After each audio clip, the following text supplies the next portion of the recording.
Look closely. What do we all have in common? No matter what corner of the world you live in, you need food, water, shelter, and money.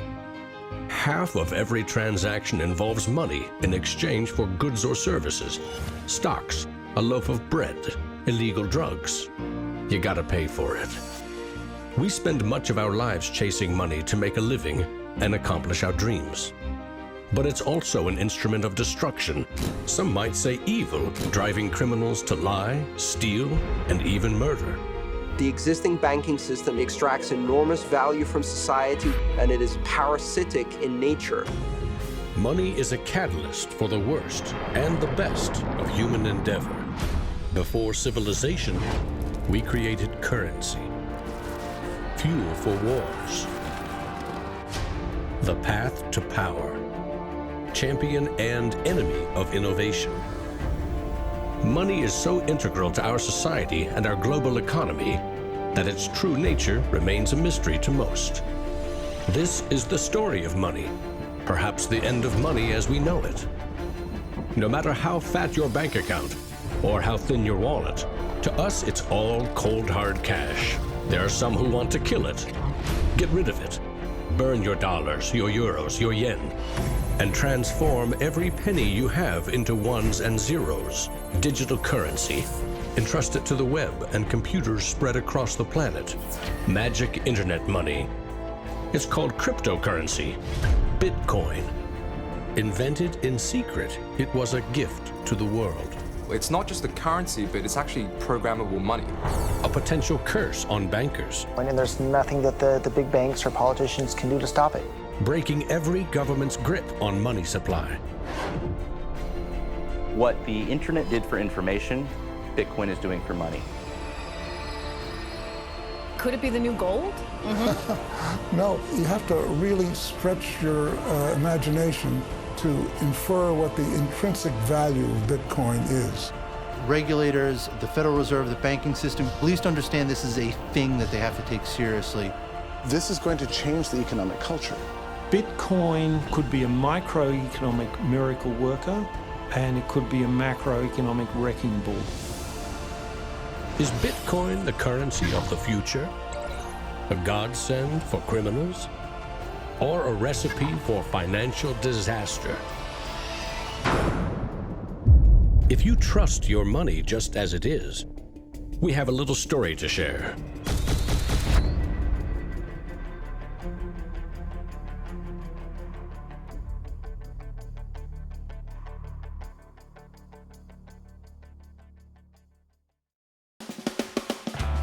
Once upon a time, there was a big party with everyone standing around the punch bowl, drunk. Politicians credited the strong economy to their wise decisions. Businesses jumped into new profitable markets, ignoring risk. In fact, the experts said there was no risk. Then, troubling market data from minor countries spooked the markets. Rumors spread. More bad news rattled housing prices at the heart of the financial world. A major bank went insolvent. Investors and businesses made a run on the other banks, demanding their cash deposits. The largest financial institutions in the center of the modern world were frozen. Assets were seized. Banks foreclosed. A credit crunch threatened the entire world economy. And then, finally, the government stepped in. The largest bank bailout ever. Swift action by the head of state had saved the day. Remember that? No, you don't. It happened 2,000 years ago. Rome, 33 AD. Ground zero for the first recorded liquidity crisis and government bailout in history. The largest empire the world had ever seen was brought to its knees by a banking disaster. Emperor Tiberius used money from the national treasury to bail out the country's troubled banks and companies. History may not repeat itself, but it certainly rhymes. Badly. People in power and their money have always been at the very center of it.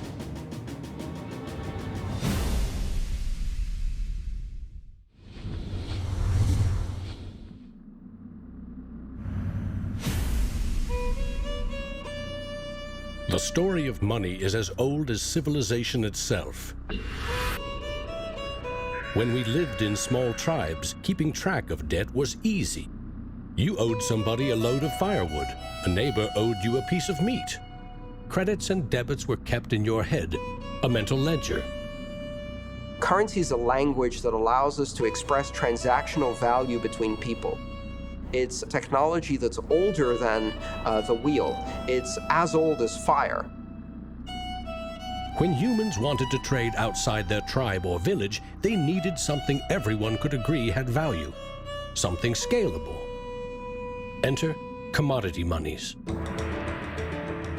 There were many kinds, but each had to embody the same 5 characteristics. A commodity money is relatively scarce, easily recognizable, can be cut into smaller pieces. You can substitute one piece for another of equal value, and you can carry it around without too much trouble. In ancient Rome, it was salt. The Aztecs used cacao beans. It was whale teeth on Fiji, yak dung in Tibet, shells in Africa and China. Grains, metal, ivory, rare stones, leather, fish. If it had the 5 characteristics of commodity money, someone probably used it as currency. And then you ask, what value do these currencies have? If you go into a primary school, you'll see children exchanging rubber bands and Tamagotchi and Pokemon cards and baseball cards and sweets and candy and any other form of currency. People invent currency when they have no other currency. And now they're going to invent digital currencies. But commodities that aren't durable are a lousy store of value. A bad cacao crop or a huge new salt discovery can throw your currency and economy into turmoil. A more stable system was needed. About 2,500 years ago, the first metal coins were minted in China and in what is now Turkey. These coins shared the same 5 characteristics with commodity money, but were also very durable. In some cases, coins are the only thing left of entire civilizations. Money does not originate with governments. Money arises naturally as markets begin to develop and as people with a division of labor realize that if I have eggs and you have a cow, we may need some medium of exchange in order for you to buy my eggs or for me to buy your cow. Coins were an objective and universal unit of account, and they allowed people to buy and sell goods over vast regions. The market economy was born. Coins worked, but only if people trusted that the king or emperor who issued them wasn't cheating on the metal content. Using coins also meant that an authority now controlled the supply of your currency. Money and political power were inextricably linked, centralized. Minting coins in a steady and predictable manner allowed economic growth and stability. The Wushu coin in China retained its value for 500 years.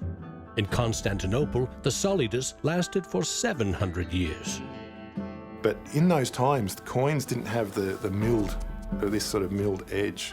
They were flat, and what used to happen was, as coins were passing from people to people, people would cut little bits off. And in fact, in some of the taxation that the kings would do would actually be take 1/8 of the coin off. Taxes built castles and financed military campaigns, expensive hobbies. Soon, royal mints were substituting cheaper metals for silver and gold. This is called debasement, and Europe's kings made a habit of it. The currency of France was debased every 20 months for 200 years. If no one can trust the gold or silver content of your coins, how can you trade with other countries? International merchants found a solution. They recognized that one person's debt has value. It can be traded or transferred. When those IOUs came from reputable sources, they could be used as a form of money, paper money. This money was not based on hard commodities or metal, but instead on someone's promise to pay.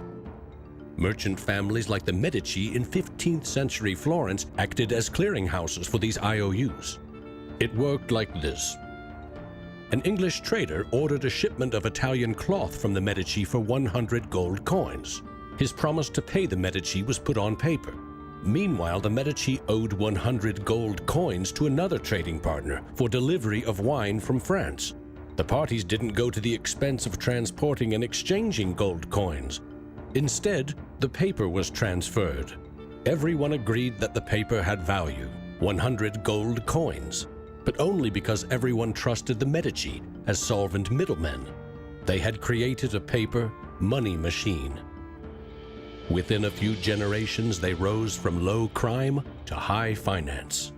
Their great wealth helped fuel the Italian Renaissance and elevated the family to levels of enormous political power. The power to marry into royal families and get elected as popes. The ties binding money to power, politics, and influence now ran through church and state. Merchants had proven that creating paper currency could be wildly profitable. Goldsmiths wanted in on the action. Imagine it like this: if the goldsmith had seen over a period of time that some of the coins he was storing for people were gathering dust, the people who owned them don't need them right now. So what if I go and lend them out into the community and I charge them interest on this loan? So he starts out lending some of these gold coins, and then later he realizes actually people don't even want the gold coins, they just want the piece of paper that says the gold coins are in the bank and with the goldsmith. So I can now make a loan with these pieces of paper, and whatever I write on a piece of paper, as long as people trust me, they'll trust the paper. And effectively the goldsmiths and the early day bankers, they had literally acquired the power to print money. More and more private paper money from merchants and banks circulated and began to rival the crown's coins. The power inherent in controlling and issuing money began slipping away from the rulers. They couldn't tax or debase this new kind of money, but they had bigger ambitions than ever with trading posts, colonies, and empires that now stretched across the globe. For centuries, European countries would take turns building massive fleets and waging war on each other to rule the world.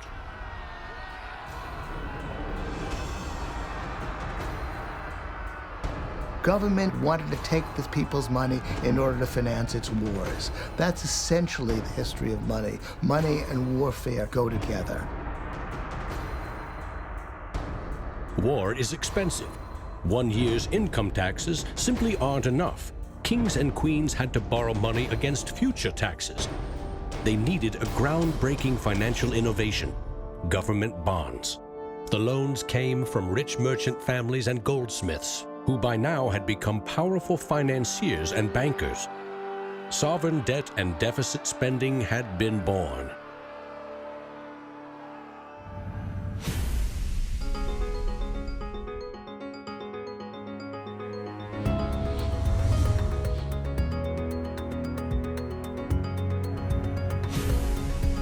In 1694, the Bank of England was established to fund a war against France.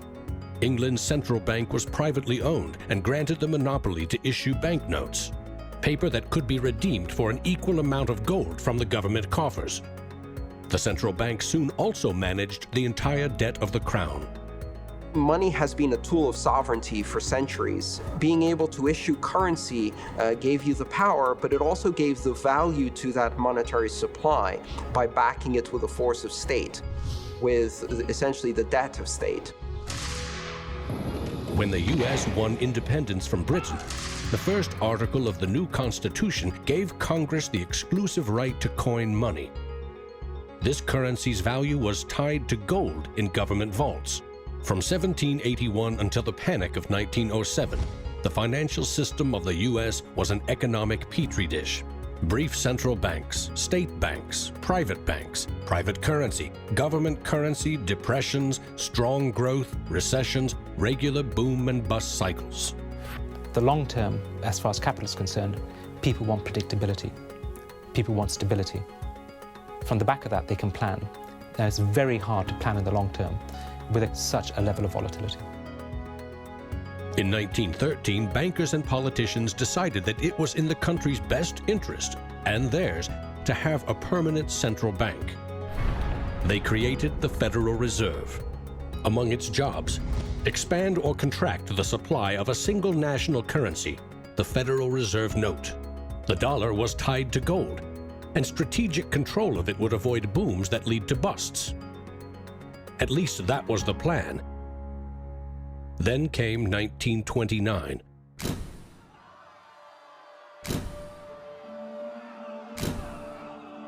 The Great Depression would have a profound effect on monetary policy worldwide. I shall ask the Congress for the one remaining instrument to meet the crisis: broad executive power. Soon, the Fed had printed nearly all the money it legally could to pump life back into the economy. It needed gold to fire up the mint. So in 1933, President Roosevelt issued a controversial executive order, forcing all U.S. citizens to sell their gold to the Federal Reserve at a fixed price, or go to prison.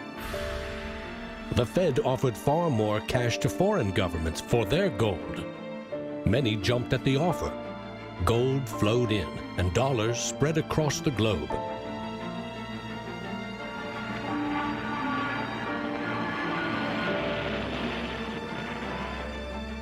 World War II devastated nearly every major economy, except the United States. The military and industrial juggernaut emerged as the global financial superpower. The dollar had become the world's most stable and trusted currency.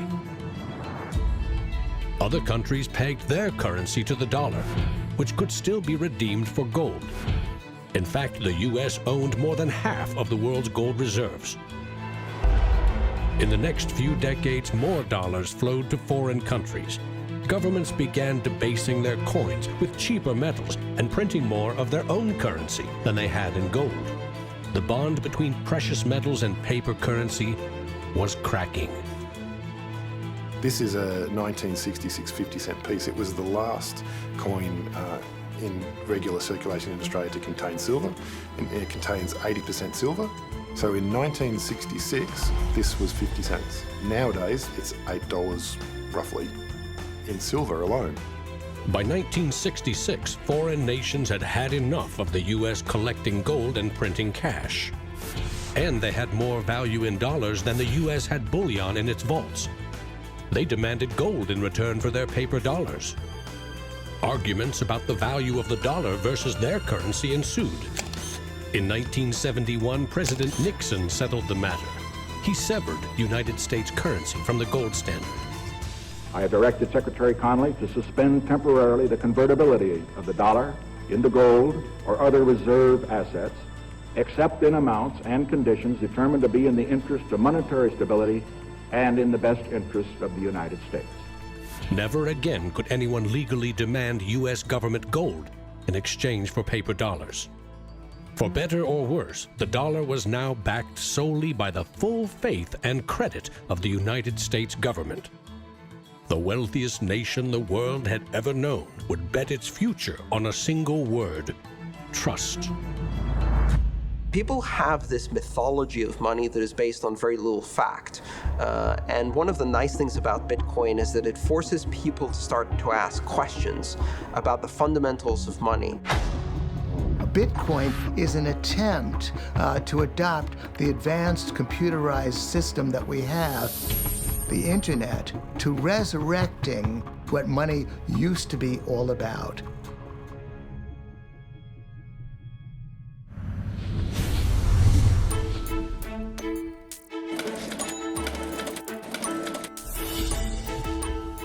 I think our dollar policies, our monetary policies, our fiscal policies have absolutely created a nation of debtors. Not just personal debt, not just corporate debt, but government debt. I mean, you have to look at those all together as one big thing. What is the wealth of the nation? Well, the wealth of the nation is a gigantic hole of money that we owe to the rest of the world that is never going to be paid back. Today, the United States pays more than $400 billion in interest to its creditors every year. When a government spends more money than it collects in taxes, it simply borrows more, or it creates more. At one time, every piece of paper money was backed by gold. Remember, For every $20 bill, there was $20 worth of gold in a government vault. Not anymore. Today, governments create currency by first creating bonds or treasury bills. These bonds are sold in the market, generating funds for the government that issued them.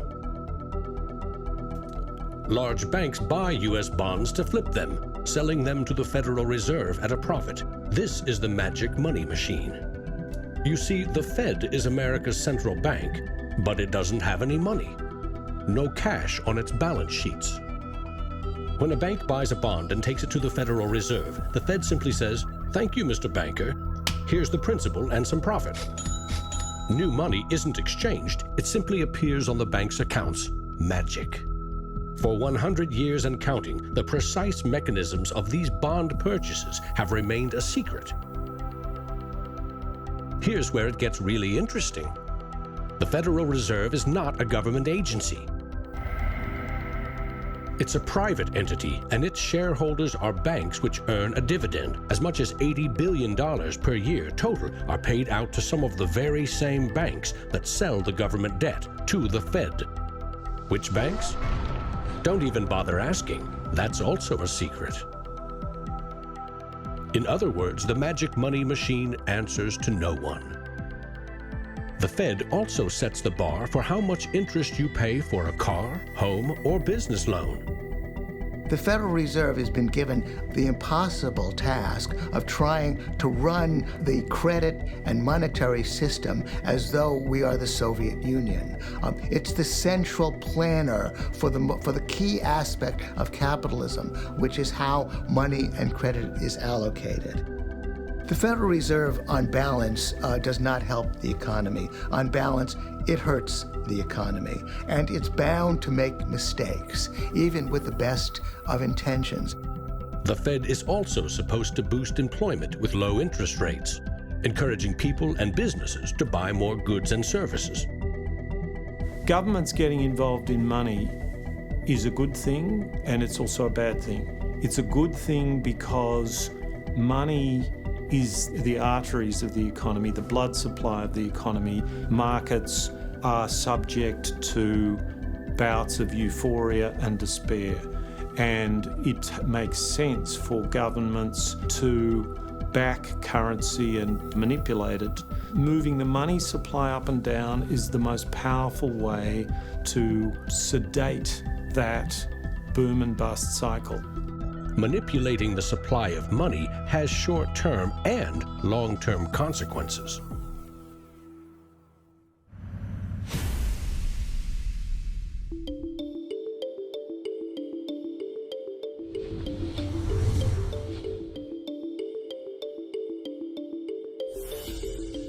Central banks aim to create new money carefully, strategically, and very, very slowly. Releasing more money into the economy causes prices to rise, ideally by 2% every year. That's supposed to foster economic growth. But 2% inflation means the buying power of one cash dollar in your pocket today will be 98 cents next year, and less nearly every year to come. Since 1913, when the Federal Reserve took over the United States dollar, we've seen that the United States dollar has decreased in value 98%. Inflation is a far higher tax because on your income you pay it just once. If inflation is 2%, you're paying a 2% tax on your net worth every single year, your net worth held in currency. So, what does that mean? If you earned $1 in 1913, you could buy 16 loaves of bread.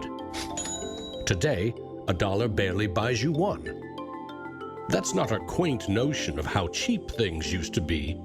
It's proof that the value of your cash is slowly withering away. That $1 invested at 2% in 1913 would now be worth $7.24. More than 600% return versus a near total loss. The US dollar has gone from being worth $1 to now being worth about 4 cents. So that's, 96% of its original value. And it's a direct result of government control. Governments don't create money from thin air all alone. You play a key role in the magic money machine.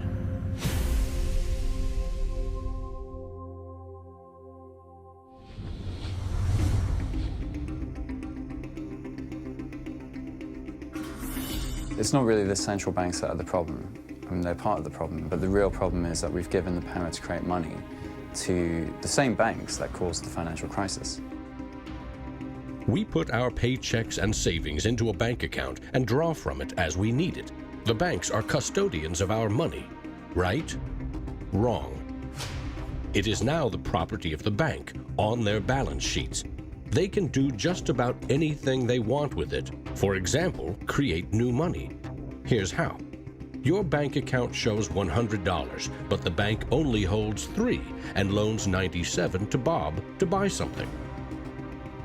In the bank's computers, you still have $100 in your account, but Bob now has $97 of new virtual money in his account. Just digits on a computer screen. There's no cash, no gold, or anything else backing up the new numbers in Bob's account.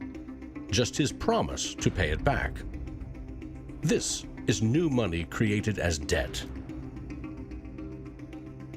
When those $97 are spent, say in a shop, the shop owner deposits into another bank, and it is lent out again and again and again. And each of these people have numbers in their accounts showing that they own this money. So your original $100 has multiplied. Now there are over $3,300 in the system.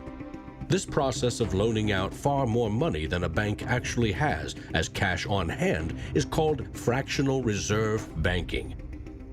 In the UK, 97% of the money that exists is just numbers in the computer system, and those numbers are created by the banks.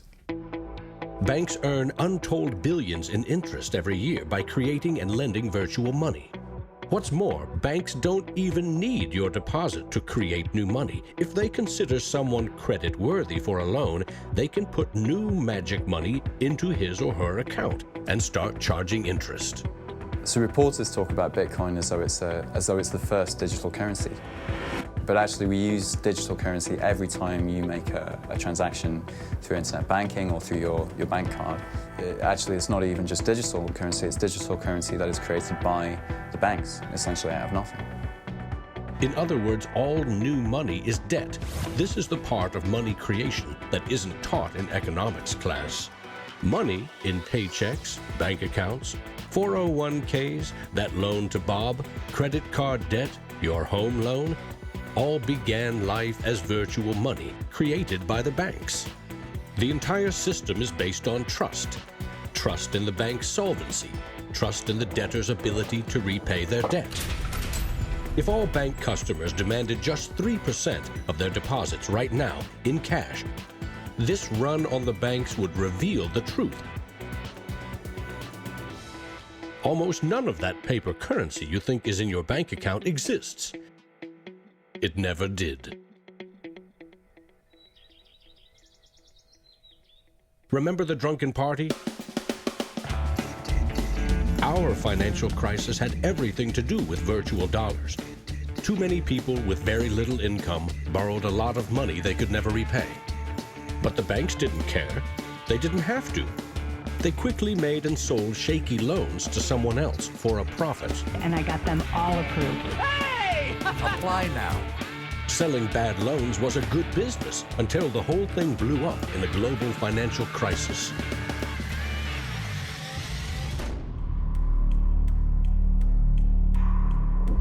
The magic money machine destroyed 30 million real jobs. The United States alone lost $16 trillion in household wealth, and the banks foreclosed on more than 1 million homes.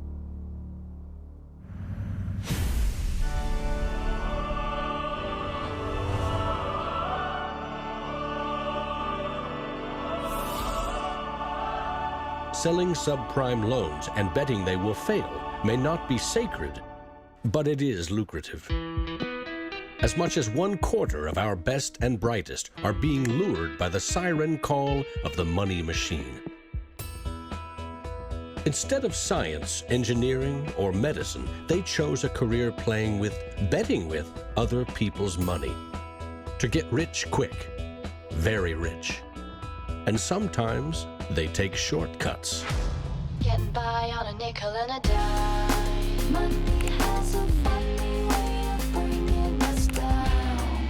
They say it makes the world go round and around. My ancestors in Greece talked about the corrupting influence of power. And nothing has changed in these 3,000 years. When you give control over massive amounts of money to a few individuals, they will take advantage of that control.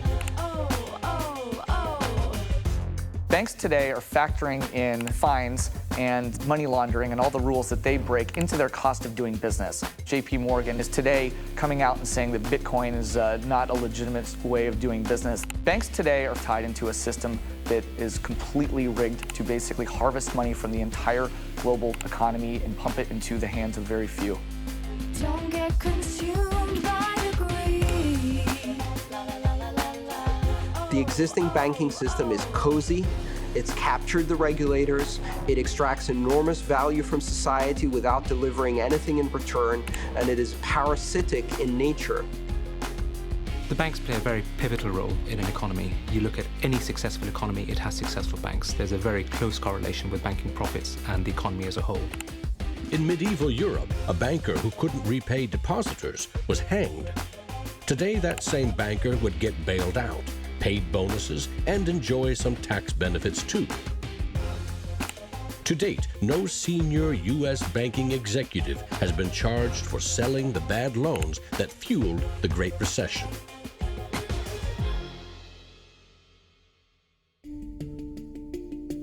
In December 2014, just 6 years after the last banking crisis brought the world to its knees, a congressman snuck a last-minute provision written by Citigroup into a crucial funding bill.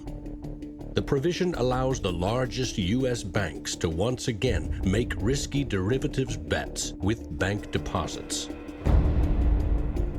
But no need to worry. If the banks implode again, lost deposits must be paid back by U.S. taxpayers.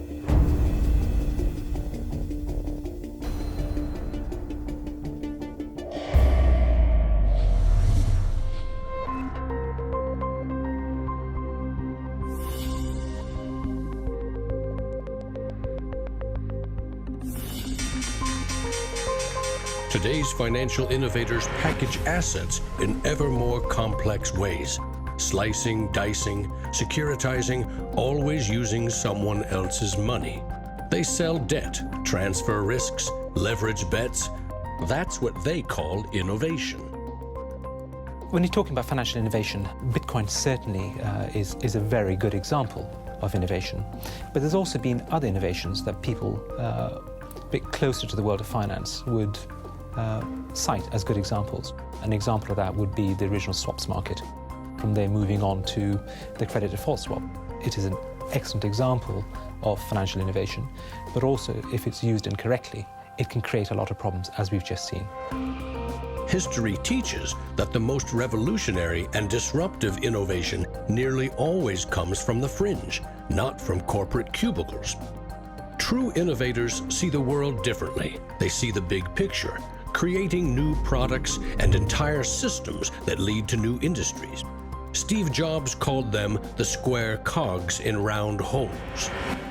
It's unsurprising that new innovations always come from a niche group of early adopters because it is inherently very hard for many people to realize the benefits of new technologies.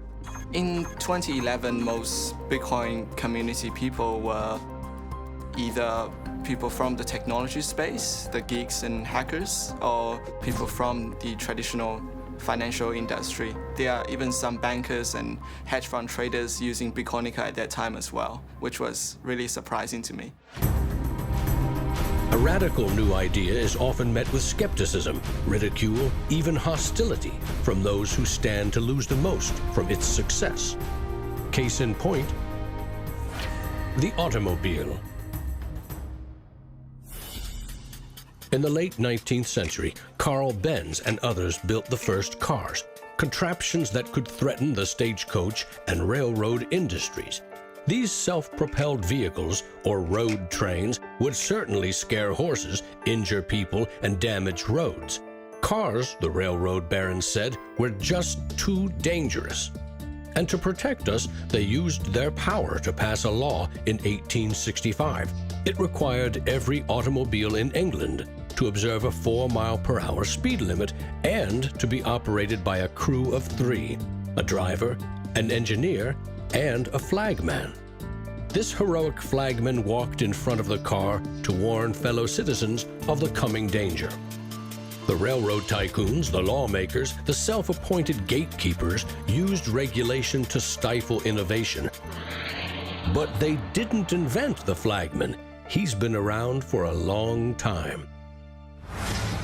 For centuries, very few could read. Books were copied by hand. The people in control, political and religious leaders, wanted to keep it that way, and they greeted Johann Gutenberg's printing press with licensing laws, publishing bans, taxes. In some parts of the world, printing was a crime punishable by death. After all, they were just protecting us from dangerous ideas. Before the printing press, there were an estimated 30,000 books in all of Europe. 50 years later, there were 10 million.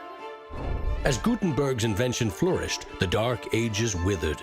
Progress couldn't be stopped. But the flagman never stops trying. His masters set him loose on each of these innovations because they threatened someone's profits, someone's control. But remember, this is a story about money. What if a technological innovation allowed anyone in the world to be their own bank? To create a currency free from taxes and banking fees?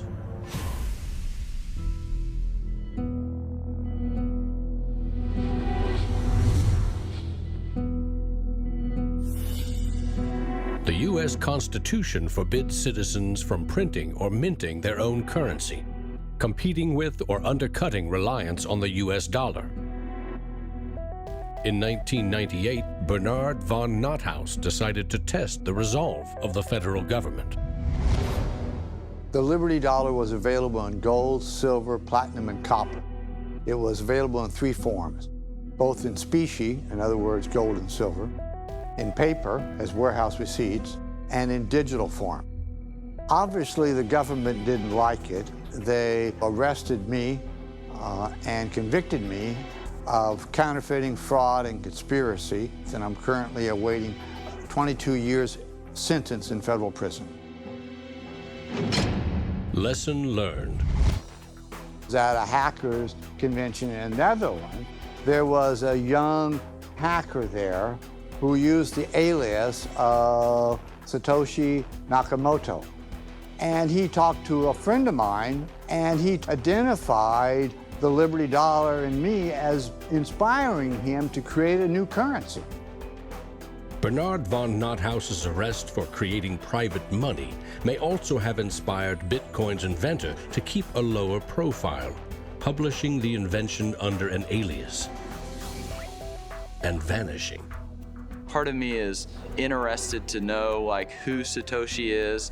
Maybe that's part of the mystique of the story. It's completely irrelevant to the functioning of Bitcoin because we have the code to read, but it would be kind of fun to know. Who is Archimedes? Who is Euclid? We don't know. We don't know if Euclid was one person or multiple people. And you know what? It doesn't matter. Euclidean geometry works whether I know who Euclid was or not, whether Euclid was a moral and good person or whether he was a corrupt plutocrat and a bastard.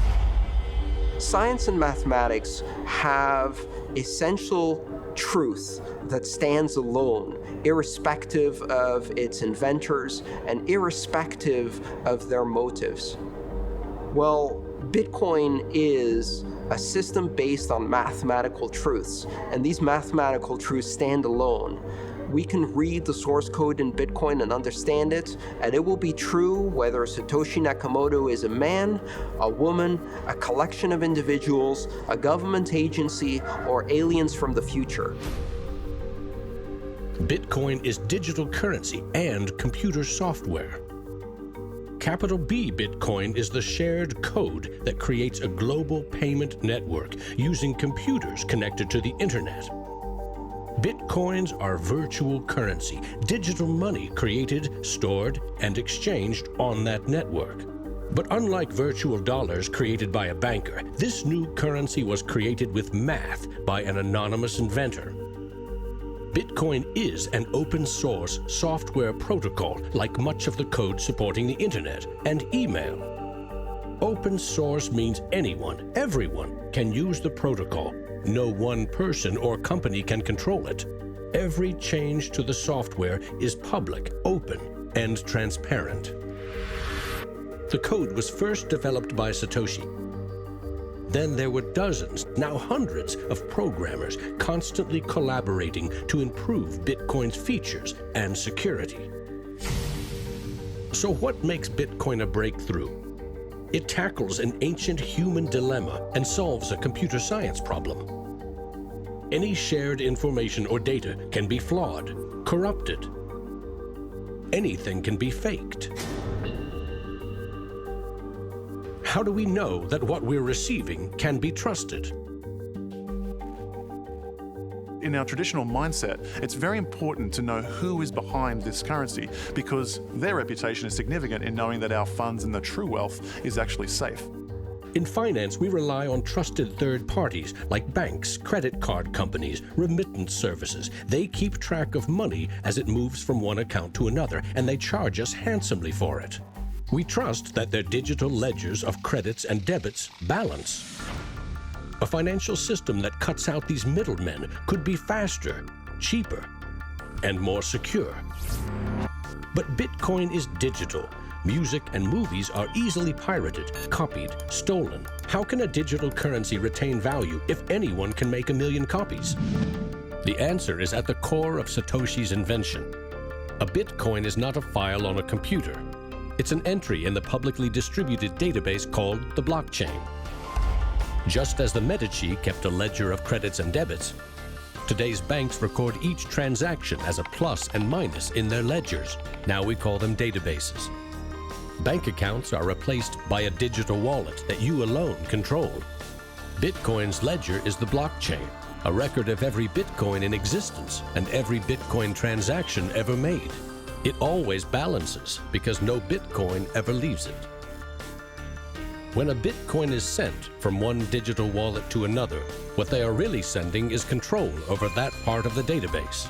Code that is a unique key for the new owner. As the network processes transactions, it constantly synchronizes the one ledger across the global network. Each computer or Bitcoin miner has a complete and identical copy.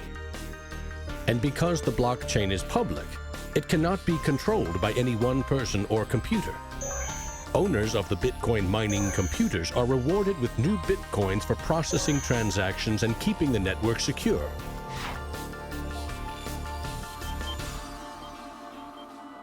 In other words, the Bitcoin network replaces banks and bankers.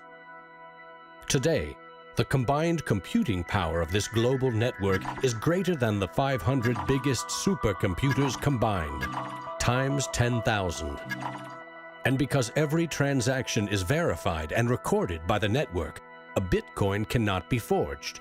Digital currency cannot be debased with cheap metals or printed by the billion at will. Too much currency can unleash a monster, skyrocketing prices, trillion-dollar bills that can't buy a loaf of bread. There's a big movement in the U.S. demanding that the Fed be audited so we can find out what they're doing. Nobody really knows how many dollars are in existence, for example. Ben Bernanke created several trillions of dollars over the last several years, but nobody really knows where they landed. At any time, for any reason, the central banks can print as much money as they want. They call it fancy things like quantitative easing. And when they do that, it makes the dollars or euros or yen that you and I have worth less. So if the world starts using Bitcoin as their currency, It can't be controlled by central bankers or politicians. Remember, central banks create money to boost the economy and try to pull it back out before inflation heats up. But no one knows how much magic money global banks are creating to boost their profits with questionable loans. Bitcoin's completely the opposite. It's totally transparent. You know exactly how many exist. The computer code behind Bitcoin has a built-in brake pedal, cutting the creation of Bitcoins in half every 4 years. This ensures a transparent, controlled scarcity, and ultimately limits the total number of Bitcoins to 21 million. No lobbyist, no politician, no banker can create more, or change the mathematical rules dictating their creation. Advancing accountability. And that's one of the things I think is most exciting about Bitcoin and the technology behind it, is not so much that it will supplant the dollar or that it will supplant government itself, but that all of a sudden there's a competitor to government, and that government itself now needs to look over its shoulder more than it did. This new digital currency can be purchased online with a credit card or in person with cash. And it has the 5 key characteristics of money. But is it a store of value? Is it stable, or will it diminish over time, like a commodity rendered useless, or a crop that fails? The ultimate power of a cryptocurrency is unleashed by mainstream adoption and an ever-growing volume of transactions. With Bitcoin, the currency has been created much more slowly than other currencies. And the effect of that has been to turn it into what is essentially a speculative asset. If you ask a lot of Bitcoin enthusiasts whether they're spending the currency, they're not. They're sitting on it and waiting for the price to go up. It isn't a currency if you don't use it to pay people. The point is, the average person is quite happy to walk into a bar and hand over, a $5 note in order to get a drink. So you've got to realize that most people are happy with the money system they have. If most people are happy with cash, they're in love with plastic. In the US, 2/3 of in-person sales are done with debit or credit cards. That plastic is a 60-year-old technology, created by a middleman, never designed for the internet. Each transaction requires personal data, like your name and address. Credit card databases are regularly hacked, with fraudulent purchases charged to your account. Criminals buy and sell stolen credit cards by the thousands in dark corners of the internet. In some parts of London, 1/3 of all online credit card transactions are fraudulent. Card issuers don't hold you responsible for fraud, but protection comes with a price. 2 to 4% in fees. That's $50 billion a year. The issue with credit cards from a merchant's perspective is there's a lot of risk. If they take a credit card, there might be a chargeback, there might be fraudulent purchases. In fact, there's hundreds of billions of dollars every year in fraudulent purchases. A Bitcoin purchase is done for pennies, but there are no protections. If you lose your passwords or are fooled into paying the wrong person, you can never get your money back. It is like digital cash. For a seller, this means no chargeback risks. For an e-commerce company like Expedia or Overstock, cutting credit card fees can double their profit margin. You could not miss the point more effectively than by thinking of Bitcoin as a currency and payment network that will make shopping easier for the first world. Bitcoin is about everything else, everywhere else. There are 2.5 billion people without a bank account. With Bitcoin, a mobile phone with an internet connection is now a bank with access to the global marketplace. What happens when Bitcoin services and infrastructure and Bitcoin wallets and payment processors start going into these countries? These people will be able to gain benefits from trade where they could not previously. These people will be able to send money home, international remittance, which is one of the major pain points of the current financial system. Yeah, if I send $100, with banks it's going to cost me 20%, Western Union is going to cost 10%, other options that are competing with Western Union is still going to be about 5%. And if you are sending to really remote areas, it's going to be anywhere between 15 and 30%. So in terms of money remittances, it's going to be a game changer using Bitcoin. You do not need a bank account. You just need internet connection and a wallet to get set up. It's a tool to give people an access into the global ecosystem and give them a promise for an economic future, and specifically provide a way for them to not be dependent on a government that could shut down their bank accounts or even could go into their bank accounts and take out finances. Goldman Sachs came out with a report and they basically looked at if you were to replace all transactions globally, so FX, bank-to-bank transactions, with the Bitcoin protocol, and still charging 1%, mind you, it would save the global economy $200 billion, so not million, $200 billion a year in saved transaction costs, which ultimately goes back into the hands of the consumer. An international wire transfer can take up to 4 days. Yet the internet allows us to instantly and globally share text, pictures, videos, anything digital. Why not money? Money, which we now know only exists as digits in a bank's database. Wouldn't it be great if you could send Bitcoin transactions just simply via a tweet? For example, you would say at the end of money, $1 worth of Bitcoin. And so we built just that. All you have to do is hashtag it with Tippercoin, press send, and our Twitter bot will process the transactions, notify you, and give you a link. And this will allow you to either withdraw your Bitcoins or send it to someone else. With Bitcoin, you can send $1 or $1 million worth of value anywhere in the world. You can do it for free, or you pay the Bitcoin network fee, which is still just around a penny. And there's nothing that the big banks or politicians can do to stop it. A cryptocurrency that can only be created and transferred with computer networks may be the next step of the digital revolution.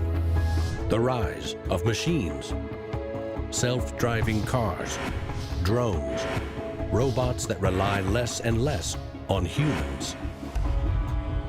What I often think is that the future of Bitcoin or digital currency from a broader perspective is really about machine-to-machine payments. So by the time you have an unmanned taxi driving you around New York and then going to power up at an unmanned power station or going to get repairs at an unmanned auto shop, you'll see the machine-to-machine payments done with some sort of digital currency.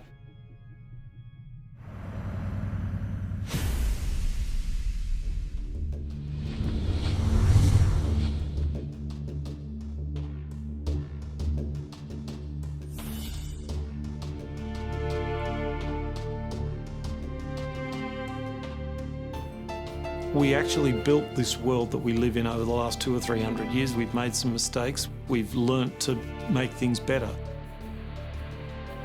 The idea that there's some magic key, that if you just sort of stop doing a few things, that there'll be this perfect order that will settle, is a very childish, ideological delusion, in my opinion. But that is not to say that Bitcoin isn't an exciting thing. It's a terrifically exciting thing. But we have to try and engage with it with working minds, not with magical thinking. People are suggesting that it's going to be another world currency, rivaling the dollar or the euro or the yen. I think that's not going to happen. I prefer to trust the banks or the central government compared to the Bitcoin is because someone's accountable. Whereas with the Bitcoin, it's completely deregulated. There's no central control. There's no one held accountable. It is a free float. It's purely demand and supply driven. Mr. Williams? So clearly this is not a currency. Currencies don't behave like this. But what this is a high-risk speculative commodity. So for the entrepreneurs, the bankers, the governments, and everyone else studying and watching Bitcoin, all I have to say is that there will probably be a lot of volatility and an upward trajectory, and to buckle up.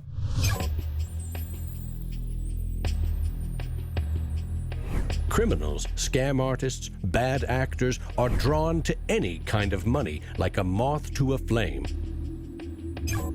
Silk Road was a marketplace that was online. It existed in the underground web. Now, this marketplace allowed people to sell things that were illegal to governments. Fake IDs, pirated music, Bibles in North Korea. Are cryptocurrencies inherently bad? or just the newest tool to acquire the forbidden. Porn is illegal in Iran. Well, there's a few percentage points of sales on Silk Road was to sell porn to Iranians. Now, a much broader one that gets a lot of press with regards to Silk Road is drugs. I've been doing research over the past couple of years into the online drug marketplaces in the darknet using Tor and Bitcoin as technologies to enable illicit drug transactions. We did a global survey of drug users and we had over 20,000 people respond to that. And the majority of those people were buying traditionally illicit drugs, ecstasy, cannabis. The FBI brought down Silk Road. It certainly hasn't stopped the trading of illicit drugs online. A lot of people want to criticize Bitcoin for being used for illegal things or illicit things, but if you look at it, the most popular currency in the entire world for doing bad things is the US dollar. If you think of Bitcoin as a platform instead of a currency, then you really begin to see the potential it has. The ledger, which cannot be forged, it cannot be changed, and is universally accepted, is genius. There will be Bitcoin technology forever, and it'll have applications for years to come. Creating a secure global payment system may just be the beginning. Patents, contracts, land titles, proof of ownership can be baked into Bitcoin, securely held in the public ledger. I read up more about Bitcoin, I played with the source code, I built some things that I realized this is actually a very, very powerful protocol. It's not just a currency, but it's actually programmable money. The digital age has fundamentally changed the world. We have embraced digitized music, film, medical records, communications, the internet. The free exchange of information and currency can fuel revolutions, help in a disaster. But our money is shackled to the 20th century, manipulated by governments and banks. The champions of Bitcoin ask us to imagine payments without a middleman, investments without a broker, loans without a bank, insurance without an underwriter, charity without a trustee, escrow without an agent, betting without a bookie, record keeping without an accountant, global, secure, nearly instant, and free. Is it fantasy or the future of money and commerce?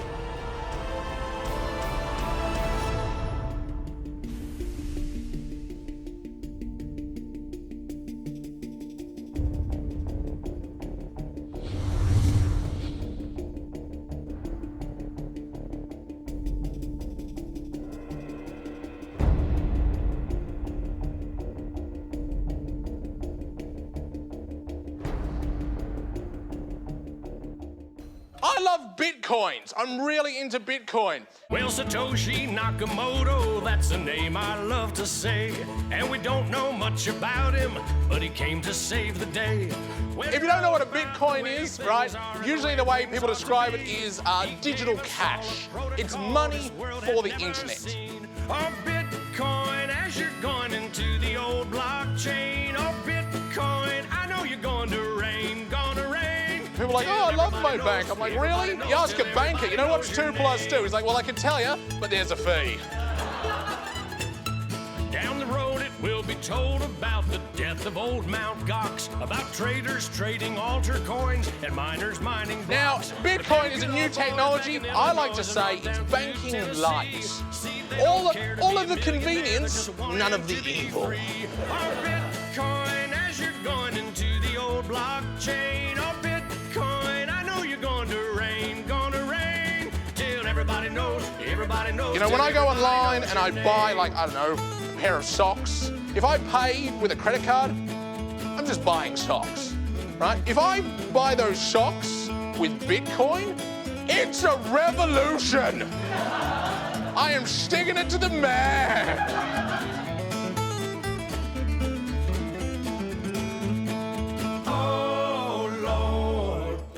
Me some more. There's always people who are not ready to get into the new technology. You know, like when the internet came out, there was people going, nah, I don't think this is going to be popular. And then email came out and people were like, nah, this isn't gonna catch on. And now Bitcoin comes out and people are like, I don't think, I'm like, aren't you sick of being wrong? Get on this train, you know?